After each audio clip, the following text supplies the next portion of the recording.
interesting conversation Doc Rivers, coach of the Milwaukee Bucks, had with Mark Spears from ESPN and Anscape. Yep. You want to read that? Yeah, so he was talking, as you just mentioned, to Mark Spears through the outlet of Anscape, and he brought up something that was going to catch you by surprise. So he goes on to say, talking about the fact that he's been known for giving up some of those 3-1 leads in series, he says, "It is what it is, Rob.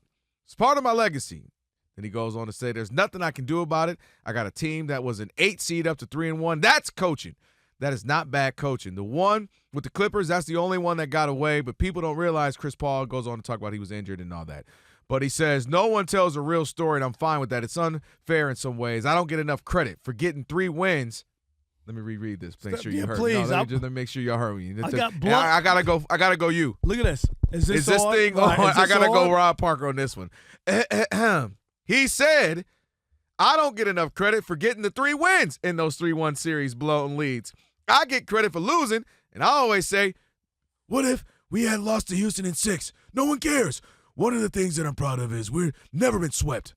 All the coaches have been swept in the playoffs. My teams achieve, and a lot of them overachieve, and I'm very proud of that." Rob Parker, what's your response to my conversation with Mark Spears? I'm Doc Rivers. Now I see where the problem is. He actually thinks he's achieved something by giving up a 3-1 lead. He's lost more 3-1 leads than any coach in NBA history. Doc, come on, man. You're better than that. You won a championship in Boston. It ain't about winning 3 games. You got to win 4 to move on. It's okay. It ain't like you never won. You did win with the Celtics. You won a championship. They don't tell you the whole story. It can't be like that. If we're going to give you credit, when you had Garnett, Pierce, and Allen, and Rondo, and you win, right? You win. We give you credit for winning that championship. Mm-hmm. And when you lose, you can't be like, well, players, I'm went wrong. No. You get credit when you win, and you get blamed when you lose. Doc, you can't. What? It's mind-boggling that you would even touch that or even deal with that. It is what it is. Your record is what your record says it is. There's no ifs, ands, or buts at it. Right. I've said this 1,000,000 times. Doc Rivers, is this on for you? Sports has a short menu. Wins and losses. And guess what? You've had some of the worst losses to lose series. It's fact. It's just fact. Does that mean you can't coach? You won a championship. Everybody can't say that. A lot of coaches would die, give their right arm for a championship. You have that. You would have been better off not touching that. Trying to pacify or whitewash or whatever word you want to use to try to soften the blow and change people's minds, you made a mistake by even opening that can of worms. Not only were worms in there, there was a dead rat in that as well. And you just went running. You know I did. Man, all right, that was so disappointing to hear from Doc. Grossly disappointing to hear from Doc, especially a guy who played with some of the toughest competitors, a guy like a Paul Pierce, a guy like a Kevin Garnett. Kevin Garnett, you know he's alive, so I don't want to say rolling around in the grave, but Kevin Garnett is rolling around in Chicago somewhere or L.A. out here in Malibu, wherever he lives, listening to that. Because that was surprisingly a I lose 3-1 lead response. That's what that sounded like. A person who loses 3-1 leads. Because to me, this was a chance, Rob, to actually address those 3-1 leads that he lost and say, man, do I want some of those back? Man, is it disappointing? And, yo, I got to own some of that. But you guess what? The best part about it is there's tomorrow. And this Bucks team, we're going to fight through. And you know what I mean? Progress it forward. We're going to try to win this year. And we got a better team next year. We're going to cut.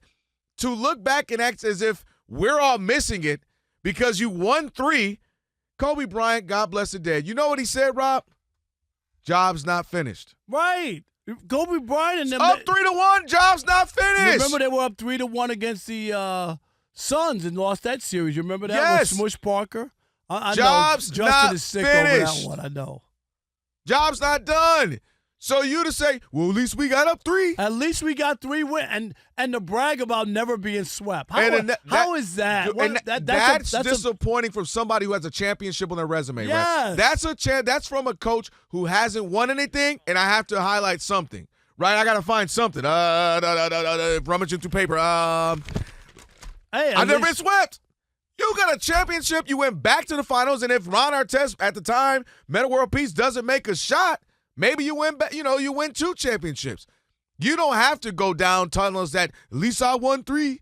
At least I was never swept. And you want to know what else, Rob? Let me tell you about coaching. You know what coaching is? When you look at a situation sometimes and you say, man, Chris Paul is banged up. Let's find a way to go through Blake. Let's find a way to go through Jamal Crawford or DeAndre Jordan. Let's out-scheme them. Tonight, we're going to shoot nothing but 3s. Tonight, we're not going to shoot any 3s. My point is you scheme your way. That's coaching. Coaching isn't when I have the best players all the time and it's easy. Coaching is how do we figure this thing out when it's not easy? How do I get this guy who's been playing only 12 minutes a game to all of a sudden have a great game so we can get this one more victory? Coaching is when you say, hey, man, I know you've been doing this. I need a little bit more out of you tonight so we can secure this series. So to me, those are some of the greatest coaching jobs. When you find a way when it wasn't easy, when your guys are nicked up, when guys are tired, when guys are banged up, when another team's thought to have figured you out and you figure out another scheme, another way. That's great coaching, Rob. Up 3 and they go, at least I won the 3. At least I wasn't swept. I mean, that's like me. That's Rob. That's like my wife coming home and saying, hey, why are they evicting us? And I say, well, at least I paid 90% of the mortgage. Right, I paid 90% of it. I played 90. No, you got to pay the entire amount.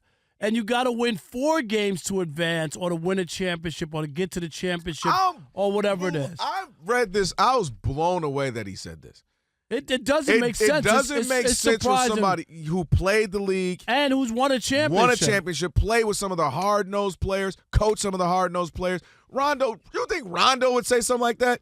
I've never heard anybody say that. I'm dead serious. And yes, you did. Honest. They were like kids who would have to come up with something. You know, like, at least I did this. I find at least I don't eat my boogers. I find that to be crazy to even put that out there. At least and you don't know the whole story hasn't been told. What's the whole story? What are we leaving out? I don't know what Mark would have said. I would have said, what story would that be? What's being left out of the conversation? You are a good coach who had a chance to be great if you won some of those series. Not every single one, but that's God. What I said some. And you're a very likable guy, which is the reason why Doc keeps getting jobs. If he lives out of this, he'll get a TV job. If he gets out of TV after a few years, he's good on television. He's going to get a coaching job.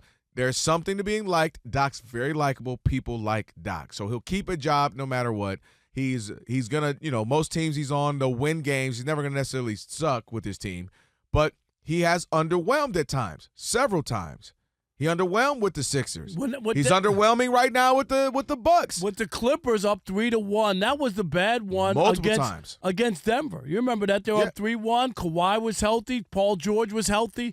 That team, right? Yep. That team was there. And when he did win in Boston, what did he have? 3 Hall of Famers. And a young rookie that we were like, oh, this boy's good, in Rondo. Right. And I don't fault him for that because that doesn't bother me in that Phil Jackson had absurd teams.